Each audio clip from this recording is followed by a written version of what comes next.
బుద్ధి ఉందా? ప్రతిపక్ష హోదా ఎవరు ఇస్తారే? ప్రజలు ఇస్తారు. నాకు ముఖ్యమంత్రి ఇస్తే నేను అసెంబ్లీకి వస్తానంటే నేను ముఖ్యమంత్రి ఎవరిస్తారు? ప్రజాస్వామ్యంలో ప్రజలు ఓట్లేస్తారు. ఏ పార్టీని ఎక్కడ కూర్చొని పెట్టాలో వాళ్ళు డిసైడ్ చేస్తారు. మీరు చేసిన అరాచకాలు అన్యాయాలు చూసిన తర్వాత మీరు ప్రతిపక్ష హోదా కూడా తగరనే ఉద్దేశంతో 11 సీట్లు ఇచ్చారు. ప్రతిపక్ష పార్టీ కావాలంటే ఎన్ని సీట్లు కావాలి? 18 కావాలి. 18 ప్లస్ 19 కావాలి. 17.5 ప్లస్ 1 18.5 19 కావాలి. 19 ఉంటే వస్తుంది. అప్పుడు ఇవ్వరు.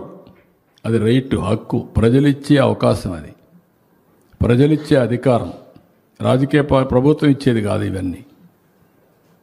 ఇంతకుముందు 94లో కాంగ్రెస్ పార్టీ ప్రతిపక్ష హోదా ఇవ్వలేదే. 26 మంది గెలిచారు. అప్పుడు ఇవ్వలేదు. ఎందుకు ఇవ్వలేదు?